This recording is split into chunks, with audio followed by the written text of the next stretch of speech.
Well, I think the weekend as a whole was, you know, it's a challenging road trip. It's not easy to play an ACC road weekend, which essentially everybody in the ACC does when you go to North Carolina and NC State on the same weekend. And then throw that Thursday match in there and it becomes a very long trip, and then a difficult ACC weekend on the back of it. We got Faith Robbins home, which was great.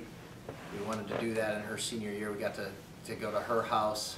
We got to do a fun team activity on Friday, but it was a long trip. I think the 5-game loss at North Carolina took a lot out of us. I thought we played really efficient and really great. Thursday night, I thought we played really quite well through most of the North Carolina match. I think the third set was the swing. I think we had 22-19 and we had like 2 breaks go against us, just bang bang things that could go either way during long volleys.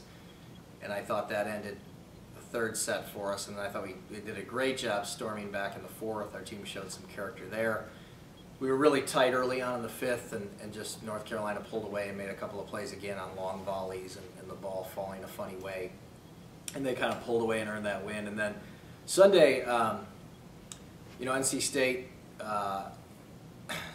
we had 18-20 in I think 2 or all 3 of the sets, and just did not finish well. I thought NC State did a good job of taking us out of the things we like to do offensively through really aggressive service pressure. I think what we can take away from the weekend is, first, it would be how to play when passing breaks down, and we need to be better at that. I think we can take away that Serena Warner is you know, a real offensive threat and presence.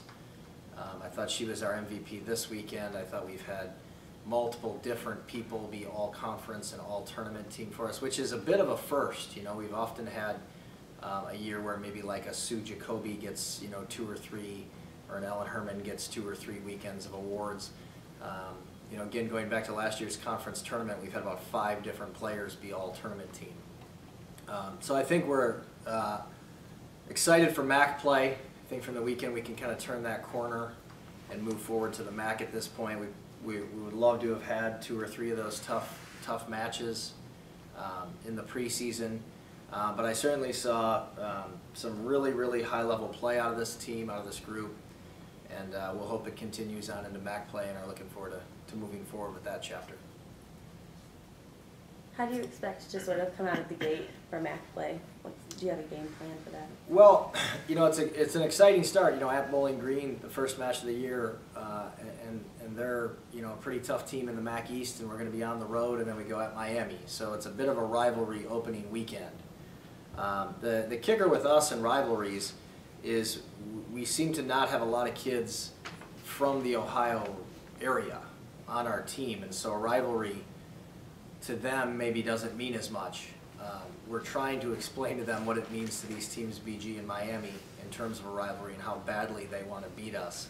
But that can be tricky. So we'll see right off the bat if BG punches us in the mouth and how we're going to kick things off, if we're going to fight back. We'll find out pretty quick on Friday night. I do think that there is an excitement in this team to fight and push for a MAC championship, and I would hope that would mean we are ready for a good start this weekend. Going back to Serena, 2nd in the league in hitting percentage and blocks, what have you seen as far as her development from freshman year to sophomore year? Well, I thought she had a terrific spring. I thought that 6 weeks was huge for her in just all phases: strength, blocking presence, being able to read setters better from a defensive perspective, and then offensively, I think she hits significantly harder than she did a year ago, especially coming in. She can hit a wider range. She hits about 4 or 5 sets along the length of the net now, where she came in maybe you know, successful on 2 of them. So I think the spring development was huge for her. She made great strides in the last year, and she's obviously seeing the benefits to that right now. You have a lot of different players that can do multiple things. Abby Gilliland, primarily your setter, but she's been able to get a couple kills for you here and there. And then Kelly Lamberti, who is one of the top leaders in the league, and as far as kills are concerned, she's also a consistent double-double person as far as digs. Talk about the balance you see throughout your team. Yeah, you know, it's a pretty balanced group. Kelly's been a little heavy on the attempts lately, and some of that's been service pressure by opponents. Some of it's been she's been really good since Oregon. You know, NC State was kind of her first setback. She's had about 5-6 matches in a row where she's been great. So you know, Abby and Leah have kept giving her the ball. Yeah, Abby getting some kills. You know, she's an aggressive kid. She's a competitor. So. She's going to find ways to score and find ways to win. You know, Karin Bull stepped in and blocked really well. Lexi was all tournament last weekend. I mean, I feel we have 3 strong middles. You know, Chelsea is yet to kind of catch on with the things she's capable of numbers-wise, but you see glimpses of it. Game 1 versus North Carolina, she was, you know, unstoppable. And so, you know, Faith has been the right side leading block player in the league for, you know, the last 2-3 years. So we can get at you a number of different ways. I really like this team. I think we've got a lot of really good pieces in place, and I like positionally where we are with a lot of kids right now. I think we have you know, 4 or 5 kids who are potential all-conference players. The key is can we play well as a team, and can we be efficient? You know, can we not err our way out of matches? And then just talk a little about the depth and the rotation you've got going on with the back line of, you know, shuttling Molly, Kelly, Meredith, Carly, players like that. Yeah, you know, we've out serve and passed almost every opponent we've played. And what we do when we look at serve and pass is we look at how we passed versus how they passed. And if we pass better than them, we feel we're potentially winning the serve-pass battle. Now there's service errors and things that go into effect with that. There's the way you run your offense that can play into that a little bit.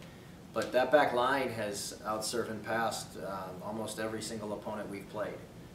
So I gave them credit, you know, for a good preseason in the locker room, and said if they can continue to win us the serve-pass battle, we'll get our offense going, and we'll be able to win some matches.